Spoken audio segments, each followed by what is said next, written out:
Hey there, my name is Kat Stockton and I'm an illustrator based out of Atlanta, Georgia. Professionally, I paint digital backgrounds for animation. However, I like to work with mixed media to create whimsical illustrations. In this video, I'm going to create an abstract design like the one here using all the materials provided in the 2023 gift box. First, we have two Copic Chow markers in R46, a strong red, and B95, a light grayish cobalt. The pens come with two nibs, a chisel, and a brush, and both of these give us a variety of marks to choose from. The two colors work very well together, and we can get a number of values and even a purple hue by layering them on top of one another.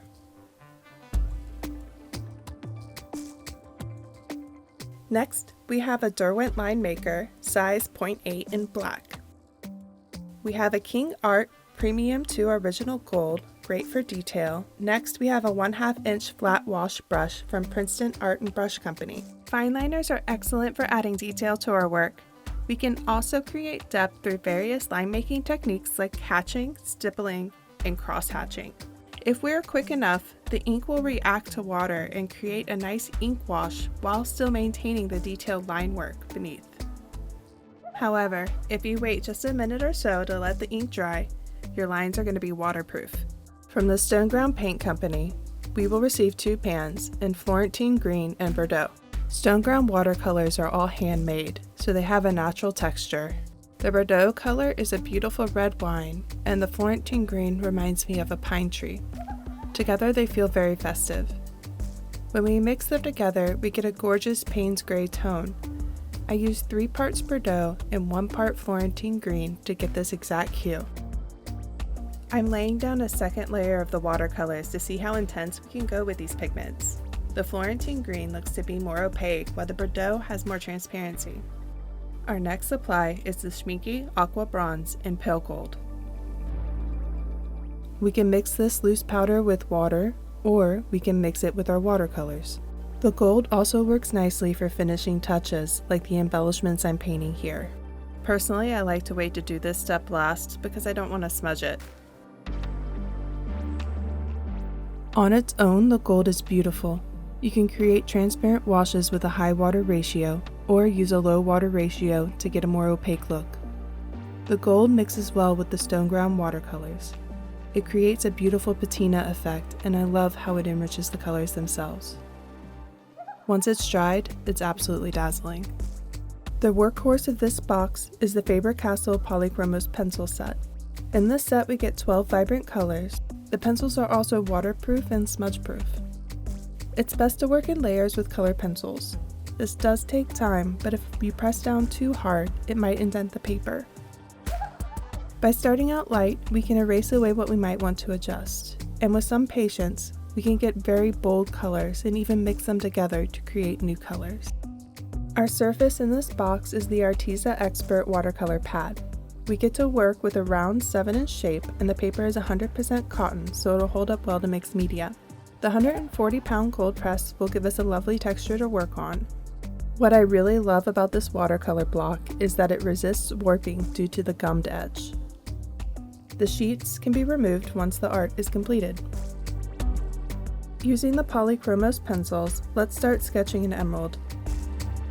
You can choose to draw any shape stone you like. I decided on a classic emerald cut from my own. I'm loosely getting the shapes down and drawing the facets. Remember, if you draw lightly, you can erase away if you need to. Using the Florentine Green, let's fill in some of the facets of our emerald. We can have some fun with texture and let the watercolor move freely. With watercolor, it's best to work light to dark, and we can leave some areas white where the gem is supposed to be shiny.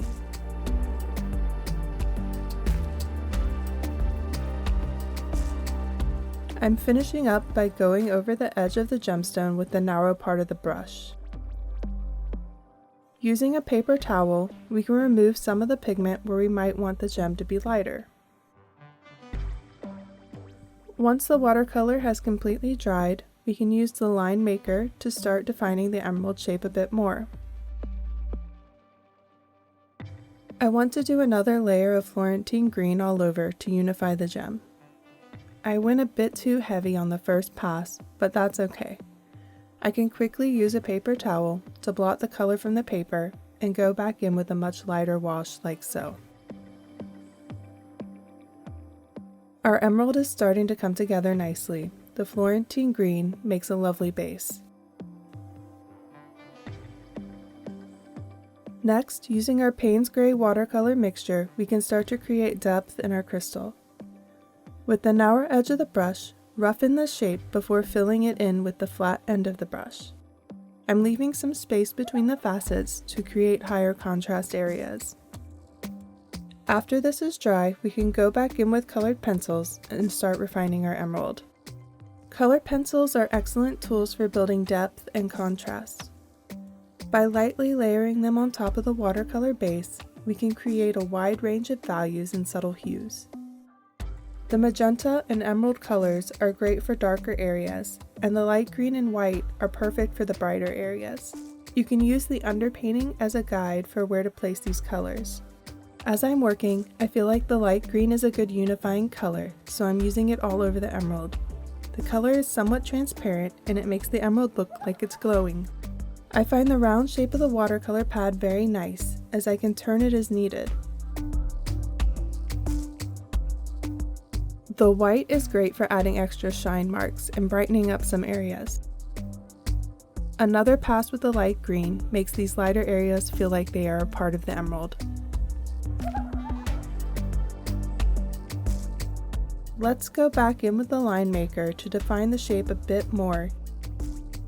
We can easily add more depth and interest to our emerald with some strategic cross-hatching.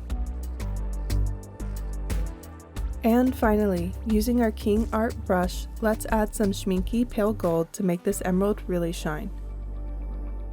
I'm placing the gold where I left the highlights, along the edges, and along the streaks in the center of the emerald. The white underneath will make the gold seem as if it's glowing. Our emerald is now very shiny and complete.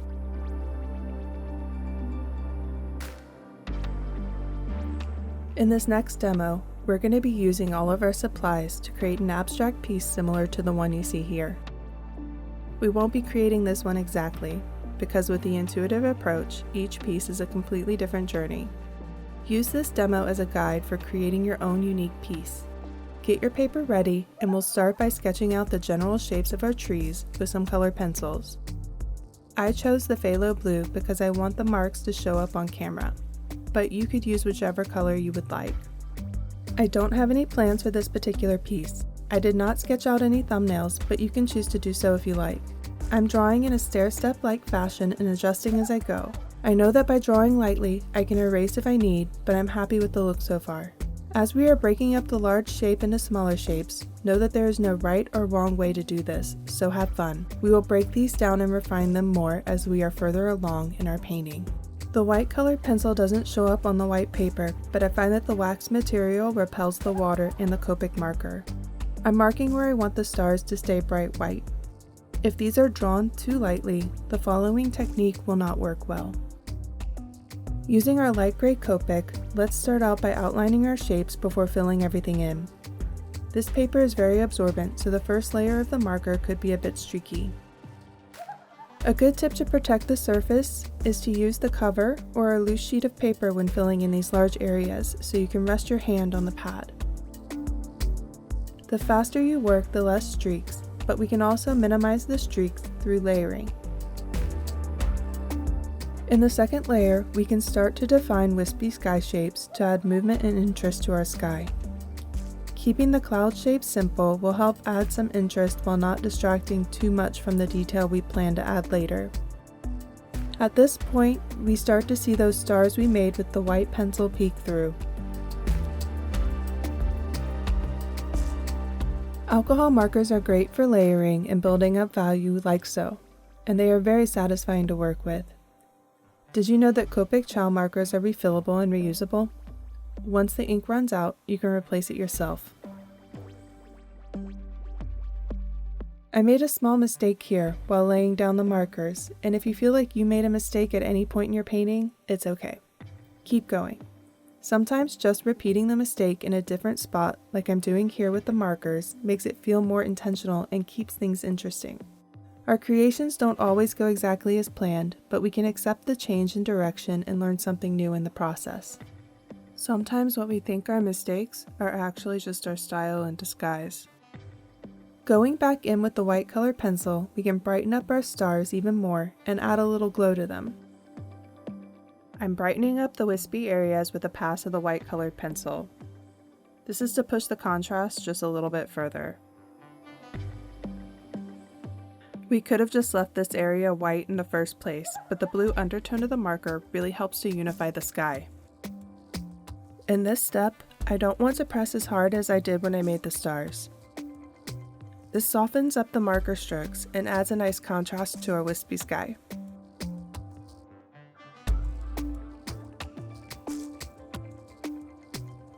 We can also add some smaller white wisps in the darker areas that play off the mistake that we made earlier with the markers. Our sky now looks gorgeous, but let's push the contrast even further with the stone ground mixture that we made earlier. I'm using the Princeton flat brush to add these darker bands of color to our sky. The blue undertone of the marker again helps to unify these layers. Contrast is important because it helps to organize your design and establish a hierarchy. But more important, in regards to our design, good use of contrast adds visual interest. After that's all dry, I'm going to go back in with our line maker to start outlining the edge of our tree shapes. We are outlining our shapes because it's helpful to define the area that we're going to start working on next. Although our fine liner is great for consistent lines, we can give them a bit of life by thickening different areas to increase the line weight variance. This will allow for a more organic feel to our shapes, and it'll set the standard for how we move forward. With our Bordeaux watercolor, I'm going to use light washes to build up an ombre gradient within our main shapes. Creating subtle undertones is a great way to unify different materials, and this will help us build value and subtle transition when we fill in those areas with other materials later. We did this with our emerald from earlier, and we're using the same technique here. After the wash is dry, I want to carefully choose some colored pencils to work with. I'll be limiting my palette to the blues, reds, and yellows. Using the phthalo blue, let's start defining the inside of our shapes and break them down a bit further. You can connect them in any style, but I'm choosing to use flowing strokes here. Once I'm happy with the shapes, I start coloring them in with warmer colors towards the tops and cooler colors towards the bottom. I prefer to work one color at a time so that I can disperse them more evenly throughout the shapes. The paper hand rest comes in handy again at this stage to help protect against smudging as you work through the design.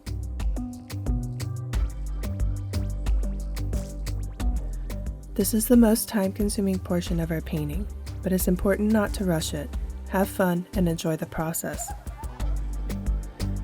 Colored pencils are one of my favorite mediums to work with. I always remember when I was able to use them for the first time as a kid.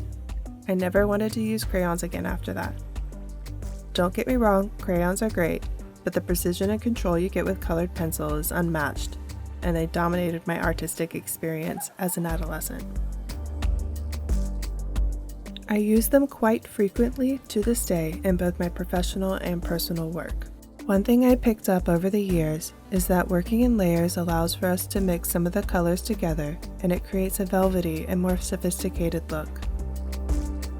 In the next step, we will be defining the inside shapes with the line maker, so don't be too concerned about tidiness or staying within the lines you established. We will continue to refine them as we go. With the line maker, I'm going to outline all the shapes I made and give them some contrast. First, let's protect our hands from smudging the ink with our piece of paper. I started drawing these tree designs when I was in college, and they helped me focus and retain the information during long lectures. It can also be really relaxing to let the shapes develop organically.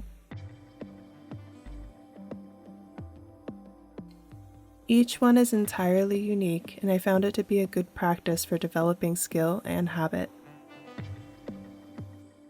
We can thicken up our lines in places to add variation, similarly to what we did with the main outlines of our shapes. We are painting on top of the color pencil with the Bordeaux watercolor to make some areas bolder and add more contrast within. Because I color things lightly, the watercolor is settling on top of the pencil and filling up all the white spaces between. I'm sticking with the Bordeaux because of the transparent nature of the pigment. I know it will work well with the established layers and not overwhelm the design. I'm using the stone ground mixture to create a vignette to drive more focus to the shapes in the center. I might have gone a little bit too far here, but I'm going to fix it after it's dried. Let's go back in with the white colored pencil to lighten up a few areas where the vignette got too dark. I'm really happy with how the gray wash is adding a more complex undertone here, and while I'm at it, I'm just going to brighten up a few of the other areas in the center. I still want to add some more detail to the tree shapes, so taking the line maker one last time, let's break the shapes down even further.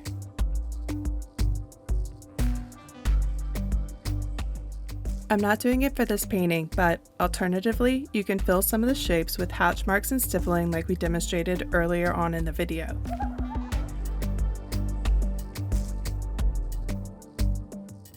You can choose to do whatever you feel like, but remember, repetition will make whatever you choose to do feel more intentional.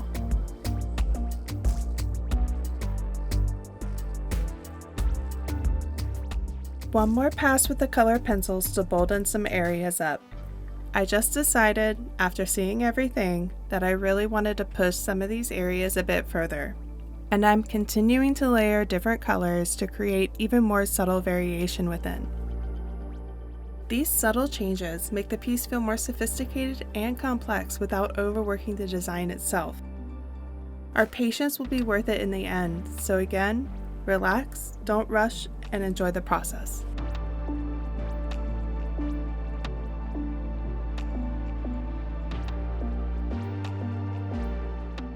Finally, the moment we've all been waiting for. Let's add some finishing touches with the Schminky Aqua Bronze and make our work shine. I found it was best to do this last because our hands can accidentally smear the gold while it's drying. We can brighten up some of our established stars and add more stars where it seems necessary to balance the composition out. Make sure to leave some of the stars white so we can create the illusion of depth. Let's add a few differently shaped stars just to make it a little bit more interesting. For our finishing touch, we can highlight the tops of our wispy clouds.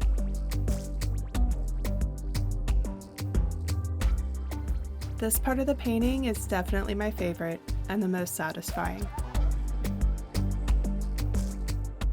Here's our finished mixed media abstract painting.